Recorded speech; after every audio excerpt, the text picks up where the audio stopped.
Hi, everybody. Welcome to the Flawed Theology Podcast. I'm Phil. And I'm Susie, and we're asking the question, if your theology were wrong, wouldn't you want to know? Welcome back, everybody, to another episode. We're going to call this episode the one with the real God. We're going to put real in quotes.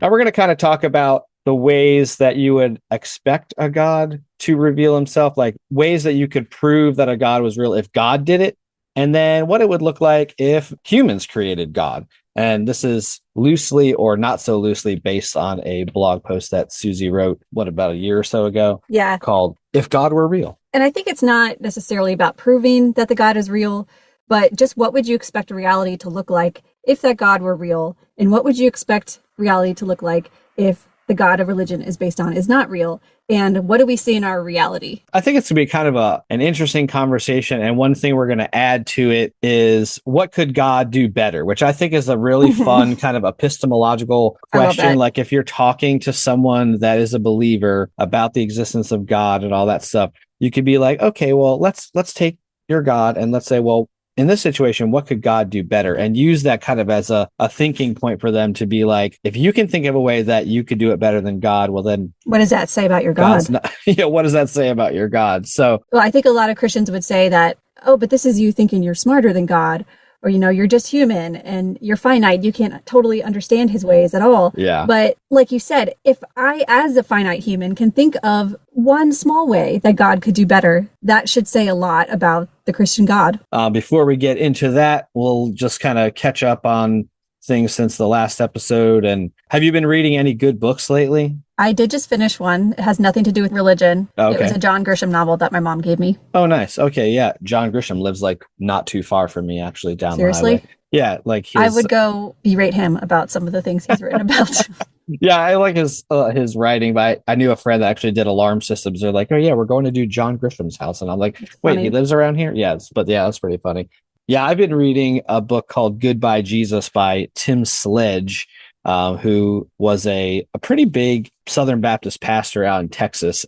But he goes into like an insane amount of detail about what it's like to be a pastor and all the kind of political stuff that goes on in churches and stuff. So I would highly recommend that book if you're someone that came from the Baptist tradition for sure, or if you are not familiar with the Baptist tradition at all, it'd be really enlightening. And then his deconversion story is pretty interesting too. So. Yeah, I'm fascinated by pastors who deconvert. They dedicated their life to it. Yeah. And then they decided it wasn't real and they walked away. I'm fascinated by those stories too, because like you could not use the argument against a pastor saying it was never real for you. You were never a real Christian. This guy especially, like he basically, from the time of being 16 felt that he was called to be a pastor. And that's what he did for 40 years of his life until it kind of all came unraveled. So highly recommend that book, Goodbye Jesus, by Tim Sledge.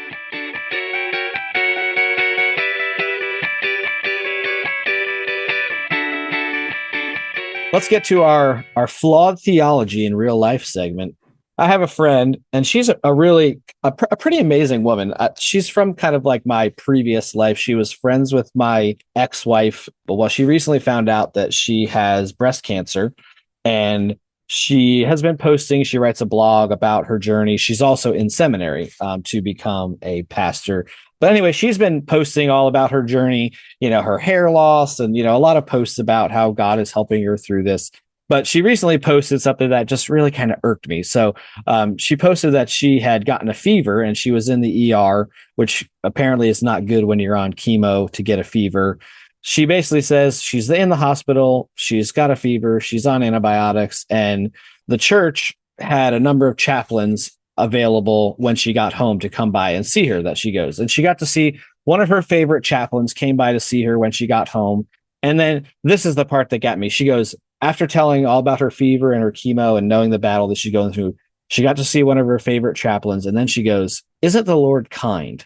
And that just really smacked me in the face. The picture that goes along with it is her in the hospital bed, with her, her cap on because she has no hair. She's got her mask on. She's under a blanket. You can tell she's smiling and stuff. But I'm like, isn't the Lord kind is not the first thing that would come to mind if that was my situation. So why is this a flawed theology? Well, I think this is an example of the providence of God, like what we talked about in the other episode.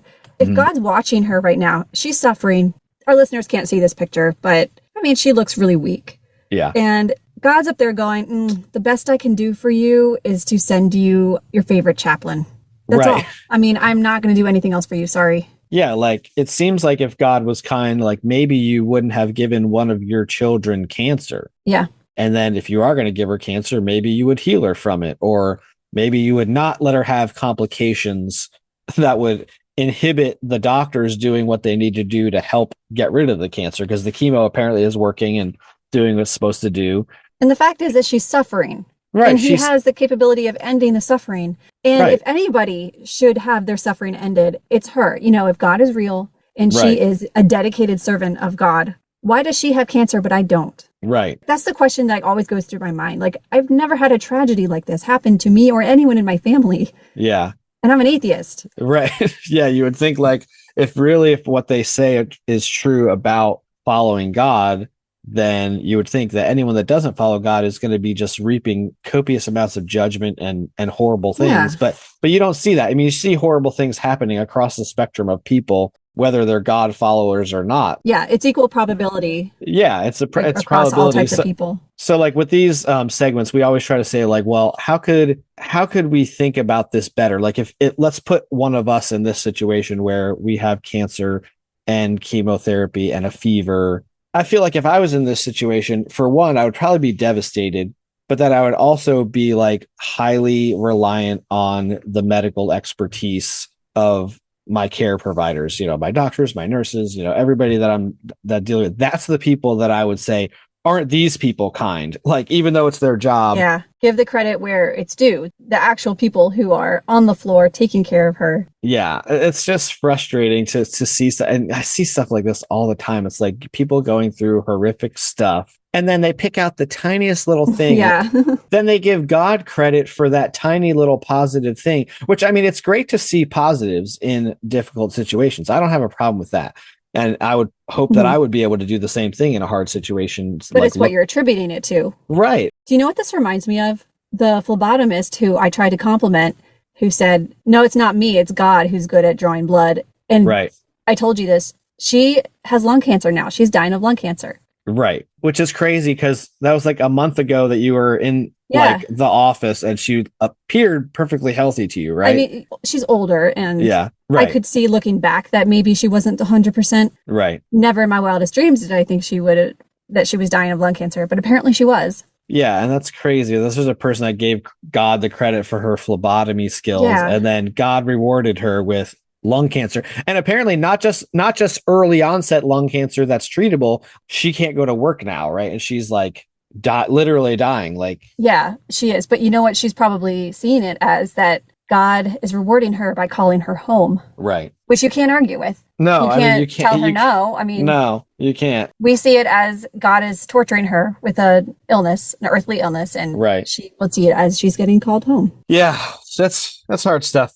Yeah, well, that's our flawed theology in real life segment. Hopefully it's we're kind of pointing it out, so hopefully, you know, you guys as listeners will see these things and be able to think critically about these situations, and it's useful for you.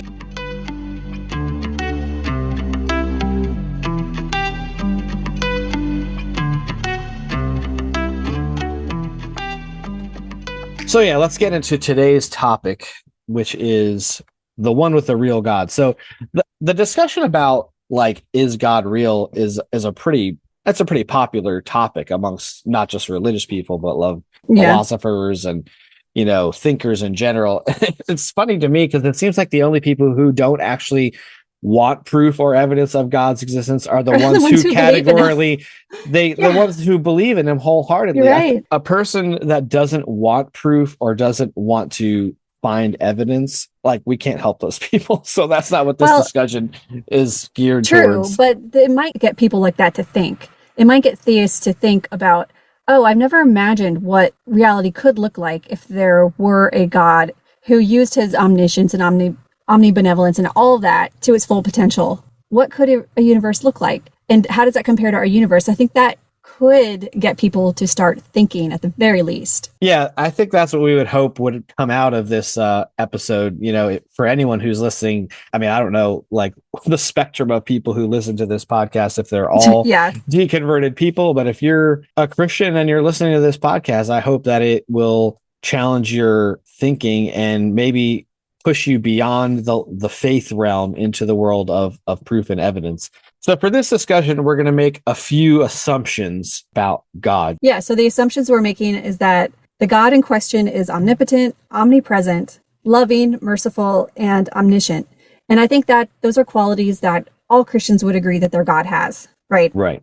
Yeah. And that this God in question designed and created the entire universe, including us, and that we as humans have the same qualities that are referred to in the Bible. So those would be like we have a sinful nature, we're broken, we're in need of a savior and salvation. And for the sake of continuity and discussion, we will refer to God as a he, even though there's no reason God has to be he. Yeah. It's hard to remember to say it all the time. Yeah, because it's really funny to me when people talk about, they always say, oh, well, God is genderless, but then the whole Bible says that he's a he. And then all the structures of everything are also patriarchal. Yes. I found it actually really like liberating when I was like deconstructing the idea of, oh, well, maybe God is a woman. And then that kind of changed my view of God a little bit. I mean, wouldn't it make more sense? Like that women are the ones who give birth to new life. So wouldn't it make sense that a God would be female? Yeah. The idea of God as mother made a lot more sense in that context. Of course, now it doesn't make any sense at all. But at the time I was like, okay, well, the patriarchal thing needs to go away. So God as mother makes sense. Yep. So what we decided to do is we're kind of just going to discuss a few categories that we can compare how a real God would be versus a fictional / human created God. So the categories would be like, how would this God reveal itself? How would this God interact with humans or his creation? How would this God communicate with the world? And what would this God be like? Like, what would his character be? And then, like we said earlier, we're going to talk about those categories, discuss about how God could do it better based on kind of how we see the current expression of God. And I think you mentioned this a little bit earlier about like people thinking that they're smarter than God. Yeah. But like that's such a cop out. It's like one of those cop out things. It's like one of those thought terminating cliches like, oh, you're not allowed to question God because God is bigger than us. Well, that's a perfect thing that you would say if you made up your God. Yes. And you can't tell me I'm not smarter than God if I can objectively find a better way to do something than God. Right. Then the Christian God isn't mysterious. He's basic.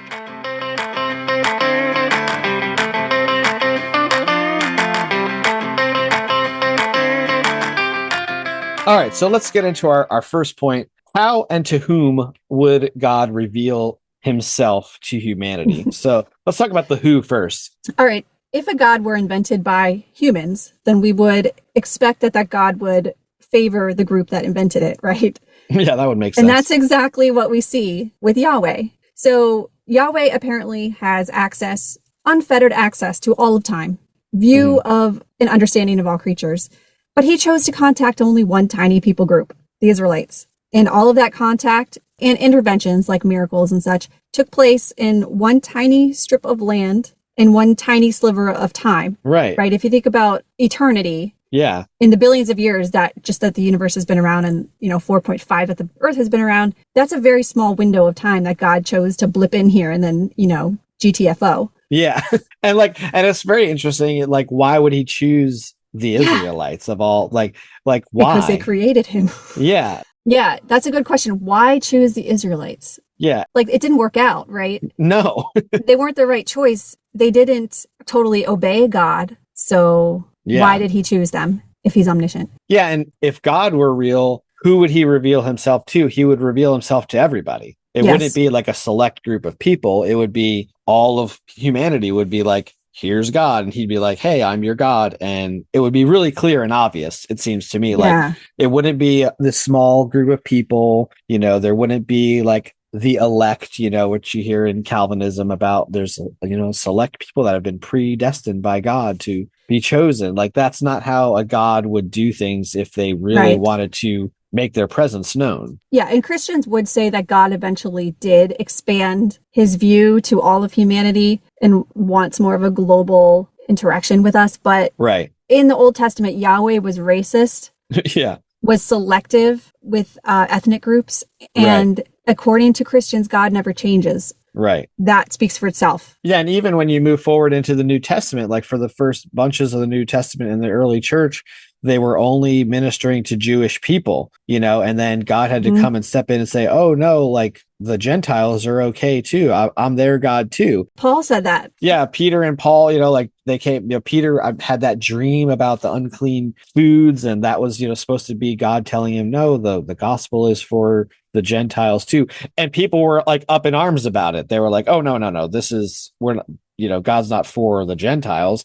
So how would this God reveal himself if God did it, not if a human did it? There are a lot of ways I think that a real God could reveal himself. But I think that the one way that a real God would not use is the kind of way that he's using right now. Right. A sacred text. Right. So first, his message was oral. And if we're lucky, these things got written down decades or at most thousands of years after the events supposedly happened. Yeah. And then after that, these texts were copied, translated by people. Errors were made. Right. Things were tampered with. Things were added and removed. And we talked about this in another episode. Yeah. Why would an omniscient God choose to do it this way? I don't think that he would. Yeah. Well, I would think that if a God really wanted to reveal himself to people, he would use direct revelation. And I think we already kind of said this, like it wouldn't be through the Bible or a sacred text or prophets or, you know, all the ways that you see in the Old Testament or the New Testament. He would just come right down and say, I'm God. Like, you know, it would be very obvious. But how? Like, how would that happen? Like in corporeal form? Sure. If the Bible is not the best way to reveal yourself as a deity, which we clearly don't think it is because of all the typographical errors and the historical errors and the scientific errors, which, you know, we covered in previous episodes. And let's not forget that the Bible isn't everywhere in the world. Yeah. So if you are a God, wouldn't you want to be revealed everywhere? So if a God did want to do the sacred text thing, then why couldn't God have like zapped, just like the 10 Commandments, right? Into the stones, like zapped exactly what we need to know down in some form that's preserved into each civilization, even if it happened thousands of years ago when civilizations were isolated, then don't you think that would be really impressive if archaeologists uncovered these stone tablets that say the exact same thing in every language and none of these civilizations had access to each other? Right. That would be crazy. And like across different like time periods too. So here's something from 10,000 years ago. And we just found this other thing that's 150,000 miles away and it says the same exact thing and it's in a different language. You know, there wouldn't be any confusion that way. Yeah.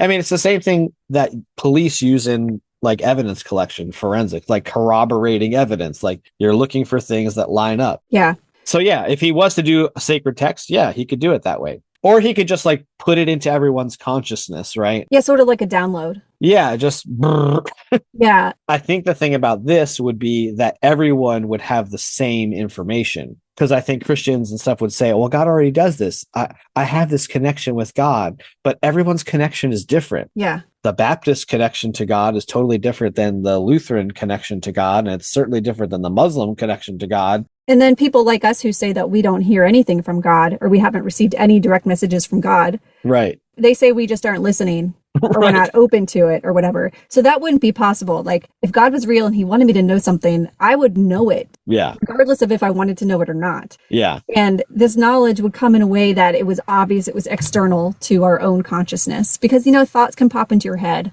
Yeah. This is kind of like a fantastical kind of thing, but like if it wouldn't be fantastical if it were real. Right. If it were real, it wouldn't be fantastical. You wouldn't have to like wrap your head around, oh, well, that would never work because blah, blah, blah, because everyone would know it. Like, you know, he could come down in physical form and just visit everybody in the earth like once a year. Like also, if he's omnipresent, that would be no big deal. He could just pop down and be in everyone's living room all at the same time. Like, yeah, sort of like that. What was the episode? The Divine Hiddenness episode. The beginning was like, like a floating pillar or something. Yeah. And then the cool thing about that would be Jesus would be in your living room and you would like call me and be like, dude, Jesus is in my living room. And I'd be like, yeah, he's in my living room too. And you'd be like, holy shit. We call a bunch of people and they all have Jesus in their living room. And then you wouldn't be able to argue with that because here's hundreds and thousands of people that all have Jesus in their living room. Yeah. And Jesus could answer questions. We could ask him questions. He could answer questions about life, the universe, and everything, and basically not be a mysterious a-hole who refuses to talk to us. Yeah. There was a Holy Kool-Aid video where he suggested holy billboards like that randomly pop up, and they're tamper-proof, so nobody can like vandalize them or anything, and they're divinely protected. And he had these pictures of them, and they said really funny things like during the bubonic plague, it was like, it's the rats. Oh, and like told them information that only God would know. Yeah, like really helpful information. Like wash your hands. Not like the billboards that you see when you're driving that I just saw last week while I was driving to South Carolina that say, you will meet God. Okay.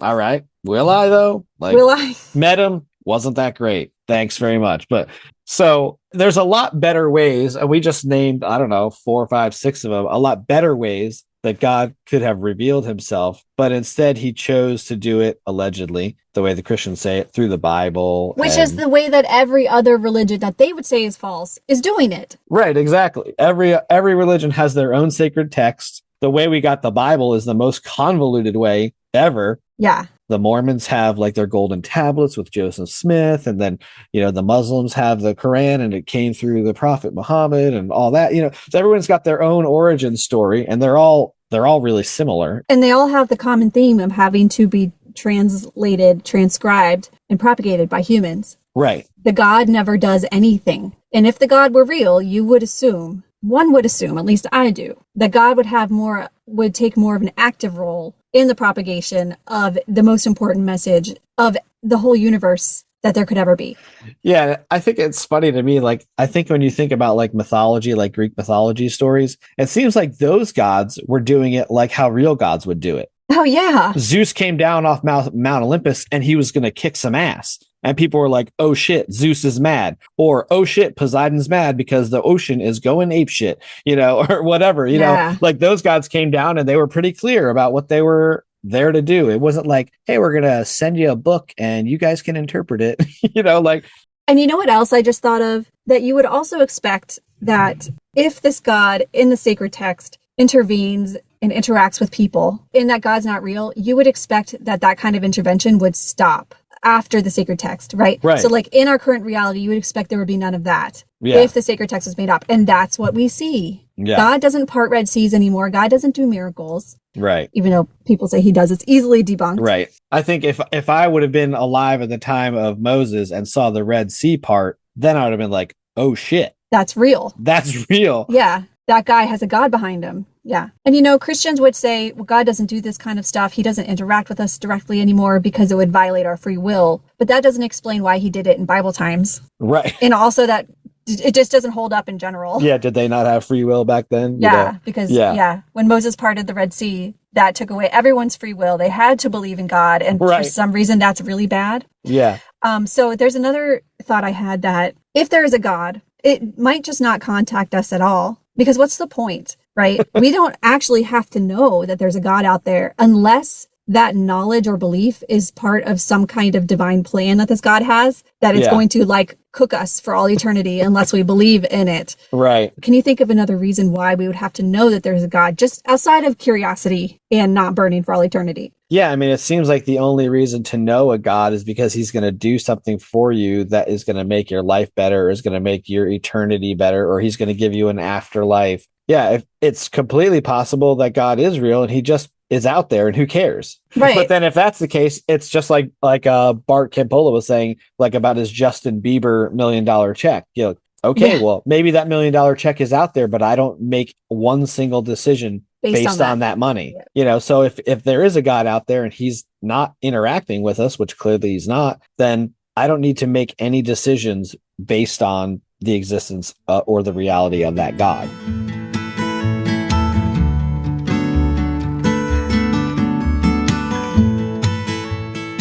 All right, so let's go to our second point, which would be, if there were a real God, how would we expect relationships to look in the physical world? What's the first one we want to talk about? So the first thing is gender equality. If the God were an invention of a group of people that had a patriarchal structure, then you would expect that their God would adopt their patriarchal views. And that's what we see in the Bible. So the Bible clearly paints women as property of men, that they should be subservient to men, that they are the weaker vessel, they should not speak in church, they should keep their heads covered, they need to sleep in a tent when they're menstruating. Yeah, they're unclean for twice as long when they have a daughter instead of a son. Yeah. Clearly, the Christian God views women as subservient and lesser to men. Some people might say, oh, well, that's the Old Testament God. But no, it's all through the New Testament. And it's super pervasive today. Yes. In the Christian church, like women are not equal in some very progressive churches that have female pastors and, all that kind of stuff. Yeah. But there's people that buck against that in Christendom, that like, oh, female pastors are wrong. That's not in the Bible. And like, my mom, that can't be. And look at like purity culture is a perfect example of patriarchal system that is set up to basically put the burden on women and put the whole thrust of maintaining morality on women, and men don't have any responsibility like in that thing. It's got to be the women's dress, and you got to make your pledge, and you're a crumpled dollar bill if you had sex before you were married. That's yeah. As we grow as a society and become more enlightened, we know there's no objective or rational reason why people would have different roles based on their gender or their sex. Right. So why wouldn't a God know that? Right. Isn't it more likely that a misogynistic culture created a misogynistic God than the actual triomni God of the universe is misogynistic? Right.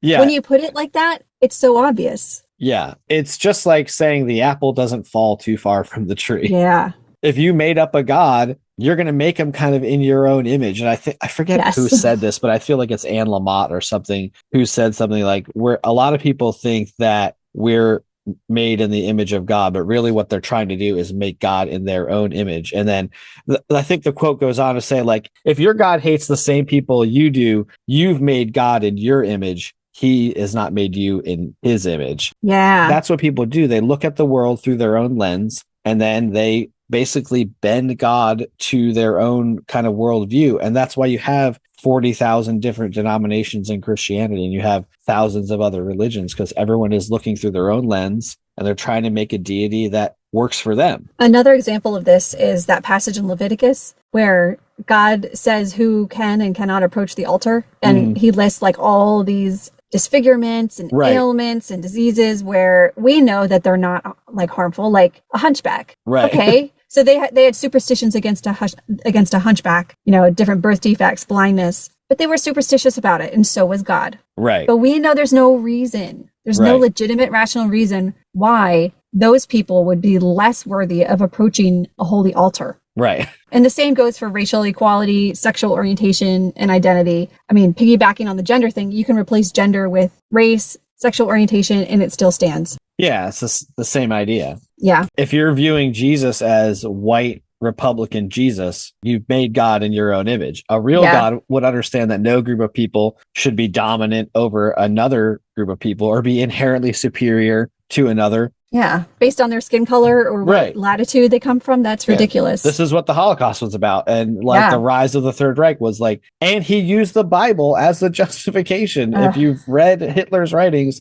there's scripture all through there. He used the Bible to justify why the Aryan race was chosen by God, and you see the same thing with sexual orientation and all of that stuff, because it's just a way to usurp or elicit power and control over people. It's not what a God, an omnibenevolent and omniscient and omnipotent God would not do it that way, because he wouldn't need to. Like a real God wouldn't need to control people based on the color of their skin or their sexual orientation or their gender. He wouldn't need to, because he's God, Right. And the thing about all these things that we're talking about is you can't help what race you are. You're born with it. Right. You can't help that you're a woman. You're born like that. And we now know scientifically and anecdotally that homosexuality, not chosen. April Joy talked about this with her brother, that when her brother came out to her, she knew immediately that it wasn't a choice. Right. Wouldn't a God of the universe understand that too? Seems like he would. You would think. And the only way he wouldn't is if a man made him up. Yep.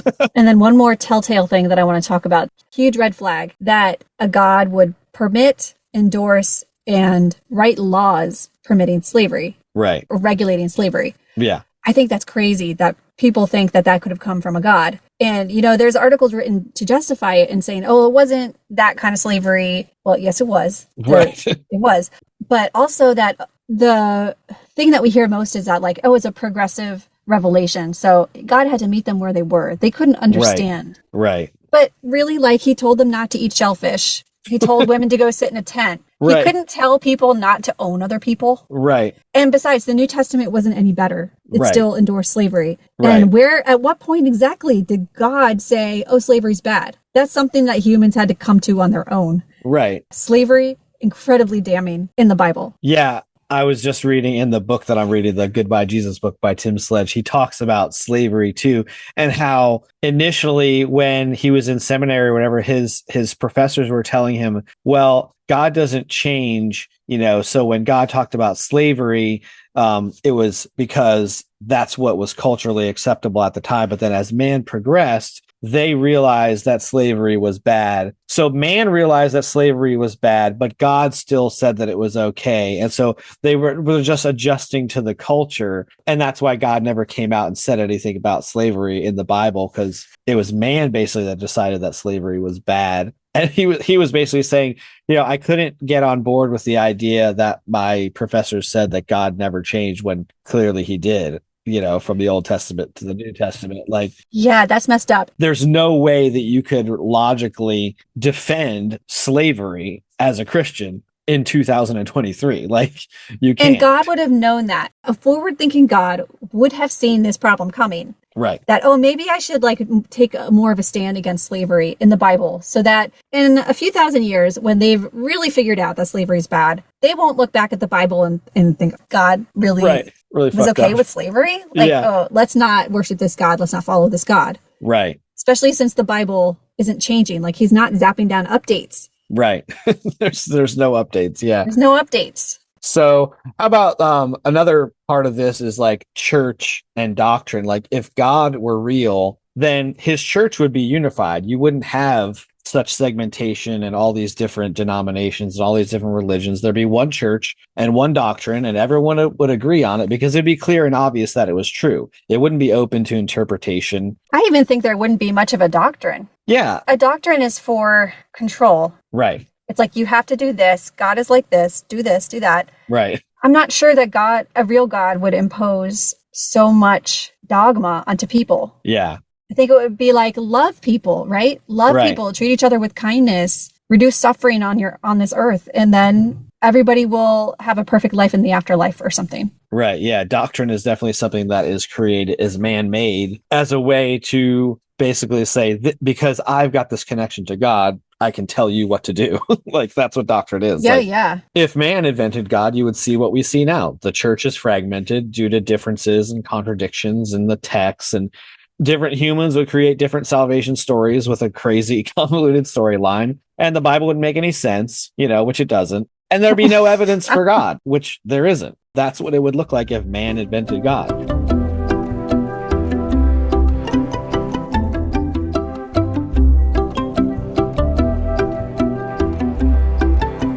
If God were real, how would this God communicate with the world? So this is communication that's beyond the revelation that we talked about earlier, right? This is like one-on-one communication. Yeah, this would be, I guess, part of the human divine relationship. Like, how would that work? And I guess this would assume that the God wanted to have relationship with humans. That might be another assumption that we're putting on this God. Like, this God wants to interact with humanity. He cares about us. He loves us. He wants us to be happy, yada, yada. Which I wouldn't necessarily take that as a, Right. But since we're following the model of the Christian God, then that's what we would say. Right. So let's start with prayer. Like, would you even need to have prayer if God were real? We kind of talked about this in the prayer episode.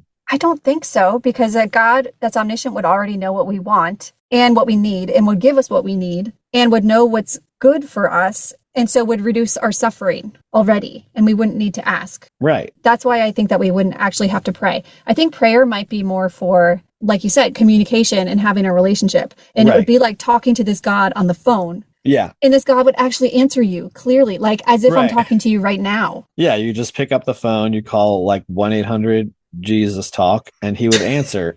And he'd be like, yo, what? That's too many numbers, but it is too many numbers. It can be truncated. Maybe in this alternate reality, phone numbers have like 12 numbers, so we'll make it work. It could be sus talk. It would be just a conversation, and you could be like, hey, I need this, or whatever. He's like, oh yeah, I knew I already had that worked out for you. Or it could be like if you're lonely or you're sad. Right. Pick up the phone and call God, and he would be like the best therapist. Right. Because he made you. Yeah, and you would get an actual answer that wasn't just like based on your own cognition and your own cognitive biases and your own, like what you wanted God to say. And he wouldn't give thought-terminating cliches ever.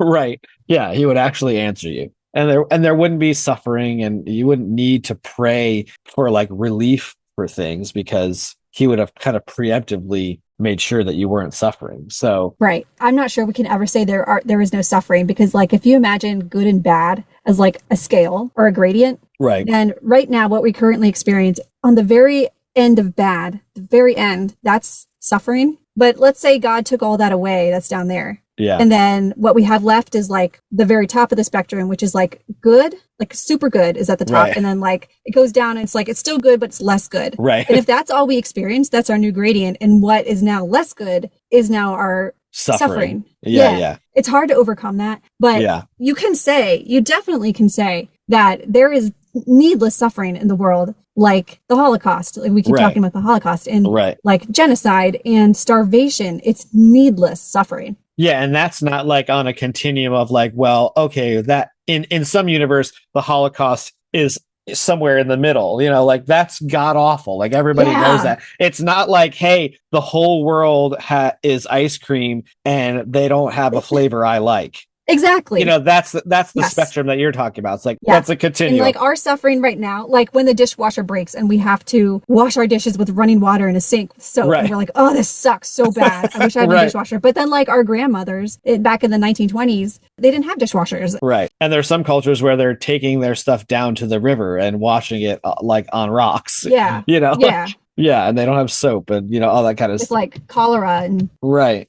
Yeah. So if a human invented God, of course, prayer would be required because you have to be able to communicate. And then God would never give you a clear answer. He would give you like real clever answers like yes, no, wait, or yes, no, maybe, which we already talked about in the milk jug episode. Yeah. There's no difference between that and just basic probabilities of getting the answer to your prayer. Yeah. Or like a magic 8-ball will give you better answers than yes, no, wait. At least it's like try again later or. It is decidedly so. Yeah. Right.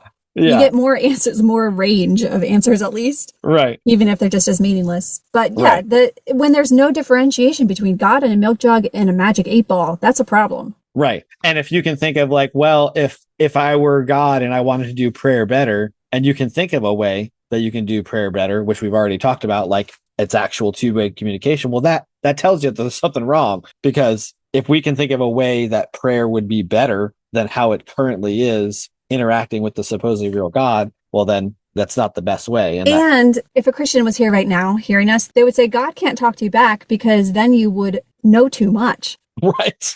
And you would know about God, you would believe in God, and you wouldn't need faith. Right. But if God were real, you wouldn't need faith. Right. Faith is only something you need if there's no evidence. Yeah. If you have evidence and proof, then that's correct. You don't need faith, which goes back to that thing we've said many times, that having faith is not a virtue. It's a flaw and it's a delusion. Yeah. It's not something that someone should be proud that they have. It's something that you need to arrive at every religion. Right. You shouldn't think that it's a virtue when you can use faith to arrive at a faulty conclusion. Yeah, you can use faith to arrive at any conclusion. Yeah. I can have faith right now that there's a flying spaghetti monster in my garage. But when I go out there and look at my garage, the only thing that's out there is a bunch of shit. Yeah. And the crazy thing is that you could still insist it's there. It's just invisible. Yeah, absolutely. Yeah.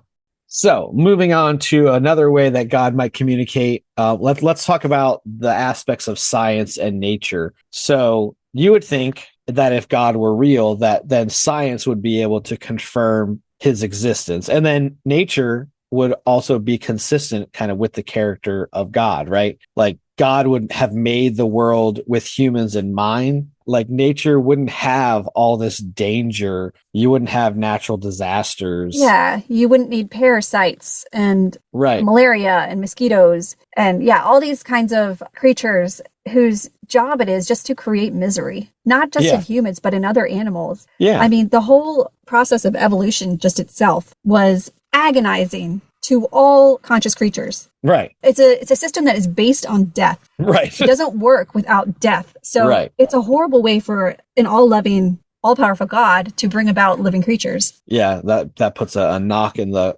coffin of like theistic evolution, because you can't say, oh, well, God just kicked it off and then he allowed all these things to die because that's how it was going to work. And when that gets brought up in that group that we're both in, where the Christians believe in evolution, their response is that, well, you don't know what God considers good. We don't know what's good. And I'm like, I know this is not good. Right. I could do it better. Okay, so one thing I could do better, predation is horrible. Yeah. We could all photosynthesize. Why not? Yeah, why not? We all have surface area. Yeah. Why couldn't every human, every animal, every plant, everything photosynthesize?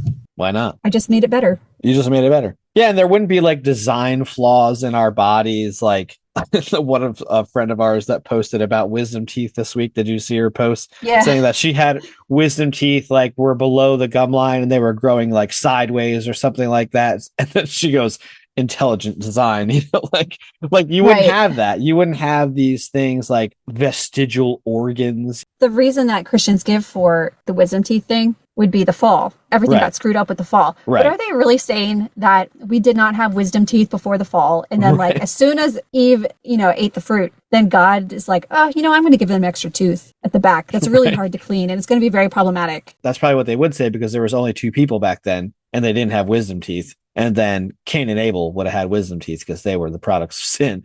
So they probably would say that. And of course, unfalsifiable. So if there was no God, then our environment would be the result of unguided natural processes. That means that, there would be parts of the universe and the world that are uninhabitable. Which is most of it. Right. Which is what we see in reality now. Like food and safety wouldn't be guaranteed. There'd be war, genocide, famine, all these things that would, because shit just happens the way it happens. What does reality look like? The universe is huge. Most of the earth is freaking ocean. Yeah. And inhospitable climates. Yeah. The ocean terrifies me. Like I find it fascinating, but it's also like crazy if you really think about how much water is out there and like how deep it is and what kind of shit is under there. Like one side of the earth is basically just water. Like if you look at a globe and you spin it, the one side is basically just blue. Yeah. Yeah. And I'm terrified of tornadoes. I think I've mentioned this before. I regularly have nightmares about tornadoes. And if there's a God, that really sucks. Right. That God created tornadoes or like allows tornadoes. Right. There's like towns that just get leveled in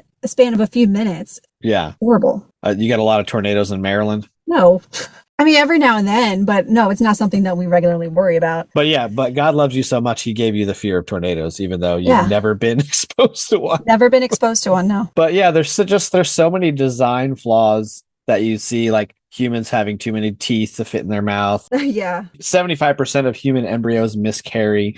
So what are some of the ways, we kind of talked about some of these, but what are some of the ways that this could be done better? We talked about suffering a little bit, and that maybe there wouldn't be gratuitous suffering. Yeah. There might still be things that are bad, but it wouldn't be just like abject suffering that you can categorically say this is horrible, There would be no murder and there would be no child abuse if I were God. Right. Okay, let's grant the Christian that human beings need free will, and that includes the free will to inflict harm on other people. That violates the free will of the victim to not have harm inflicted on them, doesn't it? Yeah. So if you were God, how could this be prevented? Do you have any ideas? Because I do. You're saying that there's a way that free will could exist in your... I think so, yeah, because you can still have the desire to kill people, and you could go and try to do it. Right. But like, let's say that you were there as a person, as a human being, and somebody's trying to murder me. Would you, I mean, if you're really brave and you knew you weren't going to die, right? You would get in front of me and like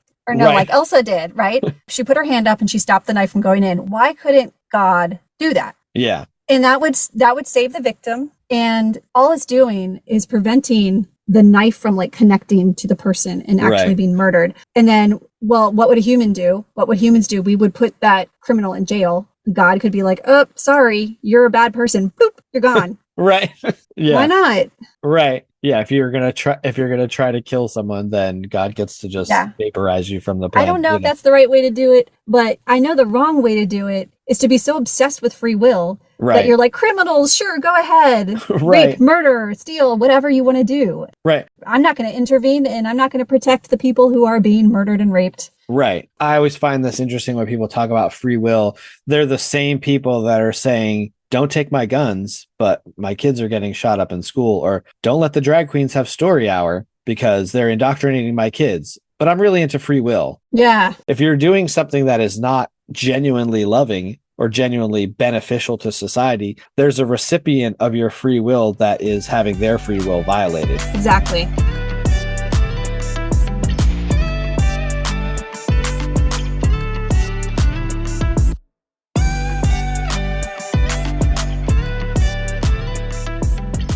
What would this God be like? What characteristics would God have if he were real? Let's do not real first.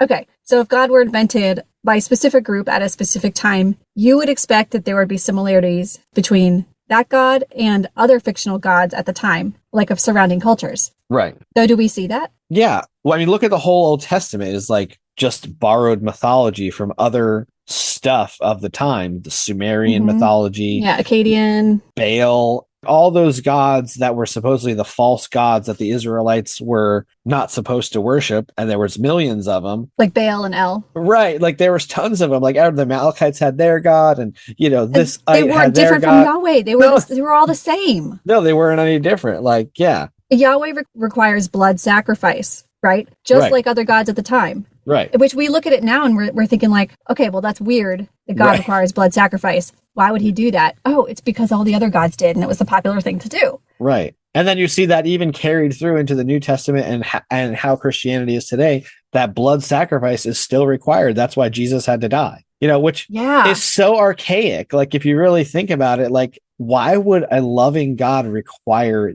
death and blood as a means to salvation? It doesn't even make sense. Like, and we're talking about the God who invented like everything. Right. Including all the science that we now understand. Right. Quantum physics. Right. And more that we haven't understood yet. Yeah. And it cares about the shedding of blood. It cares about animal sacrifice. It thinks that there's a pleasing aroma of an animal sacrifice. Yeah. That doesn't line up. If humans invented God, then of course the God would look like gods of other religions. And then like the stories surrounding the gods would all look similar too. Like the virgin birth story. Yeah. A god came down and impregnated a woman, and then there's a god offspring. That's common in all mythology. Yeah. It doesn't have to be a virgin necessarily, but a mortal. So like a father god and a mortal woman. Yeah. Right. Yeah, that is a classical trope. Yeah, and then also the Jesus like being a dying and rising figure. I've read a lot about, or I've watched a lot of like videos of Richard Carrier and everything. I'm not sure if these theories like are actually held by mainstream scholarship, but there were like other figures that possibly were dying and rising, like Osiris, Dionysius, and all those examples come from the ancient Near East. Right. And there's some Chinese mythologies and Asian mythologies that are the same thing, where someone died and they came back from the dead. Egyptians had the same thing. That was a common thing, because what a great way to prove that your God was real is you were dead and then they came back. Christianity made up the same thing, and they said, oh, he was seen by these 2 witnesses and then the 500. And, these are all just like great stories that serve as some kind of proof. But the problem is that nobody was actually there to document the actual proof, because it was all hearsay, So let's say that the Christian God is real. What are the odds that the one true God, he created the universe and he sat back and watched billions of years go by and then watched as humans started inventing gods, right? Like Baal and El and all the others. And then God was like, those are pretty good guesses. They have pretty good guesses down there in the Fertile Crescent. Yeah. Their gods are almost like me, the real God. Well, I guess I'll head down there now and make myself known to them. That won't be at all confusing. Right. Or I won't head down. I'll send down some tablets and put them in some rock, and I'll have a guy with a big beard say, I ran into God. He was in a burning bush. True. Although he did actually appear in the garden, and he did close the door of the ark, and then he wrestled with Jacob. So like he did come and do some stuff. Yeah, but in all those stories, you don't ever see that the person saw God. Like when Moses saw God, it says he couldn't see him. Because he couldn't look directly at God. God passed by him and he was hid behind a rock. All the people that are in the ark, it doesn't ever say that God physically closed the door of the ark and anybody saw him. And in the Garden of Eden, it also says, that God walked in the garden and talked with Adam, but it doesn't really go into a lot of detail about how that looked. Did they see each other? I always think about that story that said like Adam and Eve were hiding from God in the garden. How the fuck were they hiding from God? From the omnipotent, omniscient God who created the damn garden and put him in there, and they're hiding. That doesn't make any sense. That's a sidebar. It's like Truman trying to hide in the Truman Show. Right. Yeah. It's like pretty impossible when you have 1,000 cameras on you. Yeah. And I guess, Christians would say that, oh, well, God took the form of a God that they would understand. But then that means that God didn't have enough forward thinking to see how ridiculous and dubious that would look once you zoom out and see the big picture. Yeah. Like us looking back. Yeah. Yeah. And if God can see the past and the future, he would know, oh, well, they're going to create me in the image that they understand. Like that it would look confusing for us later. Yeah, it would look super confusing. Why would he be the real one and the rest of them are not real? That doesn't even make sense. Like, yeah, if he had all the wisdom in the world or all the wisdom of the universe, then God would know that this would be problematic for rational human beings at any point in time to look back and see that Yahweh was the same as all the others. Yeah. That there's nothing special about Yahweh. Wouldn't Yahweh actually want to be set apart? Right. And be markedly different from the rest of the fake gods? Yeah, it seems like he would do something different that would make him stand out. And people would say, oh. And, you see these fictional stories where, like, supposedly God did stuff like that in the Old Testament. Like, when the prophets of Baal were going to challenge Elijah and they were going to build an altar to the gods. And the prophets of Baal marched around this altar for I don't know how many days and nothing ever happened, and then Elijah went out and he prayed around his altar and then God sent down fire. If that really happened, well, shit, I would have believed in that God too. Like, it was pretty obvious, the fire from heaven is a pretty good indicator, but too bad that never happened. Too bad it didn't happen. Like, that's just. And plus the people who wrote the book about God are the ones who believed in God. And so of course they're going to write something where that is supposed proof of God. Right. Christians did kind of, take a shot at giving God like these divine characteristics that would transcend humanity, like you were saying. Like, well, that's what the omnis are. Omnipresent, omnibenevolent, omniscient, omnipotent. They tried to make all those say, oh, our God is this thing. But then they didn't realize that for God to have all those qualities, they're logically inconsistent, which we've talked about. It seems like in every episode, like how those omnis, they can't all exist, so they tried to say you just created a fictional character. And then because you're not ever going to require any evidence, you can just say, well, God is all these things, but really it's not possible for a God to be all those things, in reality.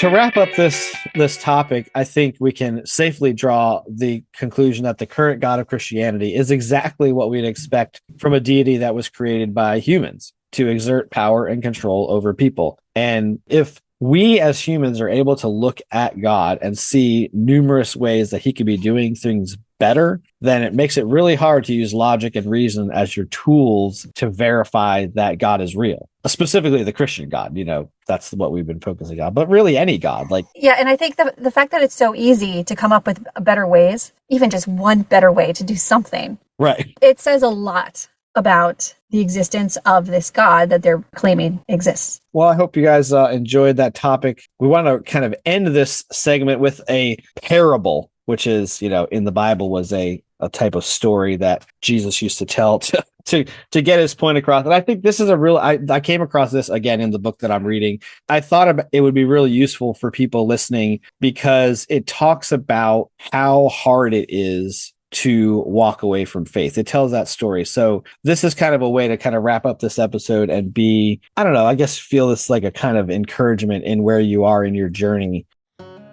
Once you commit to live your life as a person of faith, once you start the journey, faith becomes a part of you that is hard to jettison. We may think of the faith journey like climbing the world's highest peak and looking for anything that will help along the way, as illustrated in the following parable. Frank is about to climb Mount Everest, and he knows he is risking his life to do so. On the way to base camp, he stops to pray at a remote temple, where he meets a monk With an air of mysticism, the monk convincingly predicts that Frank will make it to the summit and descend safely, but warns, there is one thing you must do. You must wear this magic coat that I'm giving you. There's no other coat like it in the world. This coat will not only keep you warm, it will empower you to make it to the top. It will give you courage, endurance, protection. Only with this coat will you succeed. Without it, you will surely die on the mountain. Frank is mesmerized by the words of the monk. He leaves a generous offering and dons the one-of-a-kind magic coat, a coat that looks like any other but has hidden powers. Soon, Frank is trudging upward with other climbers, one of whom is wearing a coat just like his. The climber asks Frank where he got that coat, and upon learning it was from the monk, laughs and asks, "How much did you give him for your magic coat?" The laughing climber explains that the man is not a monk, but a shrewd salesman who has learned that he gets paid the most for a coat when he boasts of its powers, gives it away, and asks for nothing in return. He tells Frank that a number of the climbers who donned the monk's imposter magic coats have frozen to death on the mountain.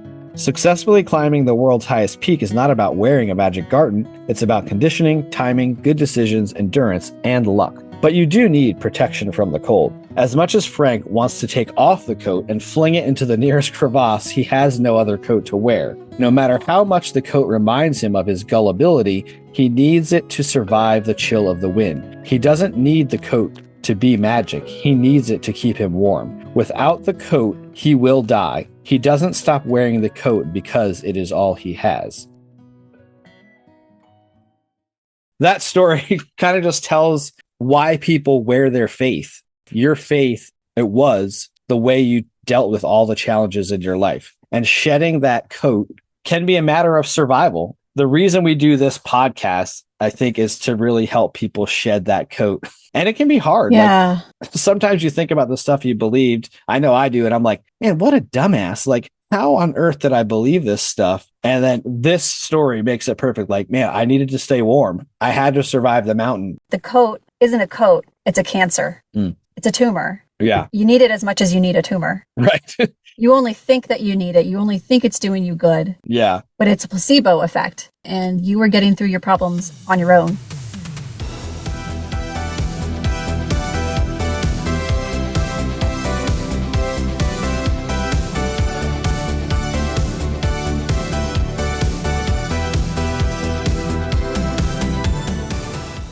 That's how we want to end today's episode. We thank you guys for listening to this episode of the Flawed Theology Podcast. I'm Phil. And I'm Susie. Tune in next time where we will continue to tackle the question, if your theology were wrong, wouldn't you want to know? Make sure you join us on our Facebook group, which is called Dangerous Questions. It's a place that we hope to connect with people, just to be a safe space as you're on your journey away from faith, because like many of us have experienced, it can be scary. So join us on the Facebook group, Dangerous Questions. Follow us at theflawedtheologypodcast.com and subscribe wherever you listen to your favorite podcasts. Thanks again for listening, and we'll see you next time. See you next time.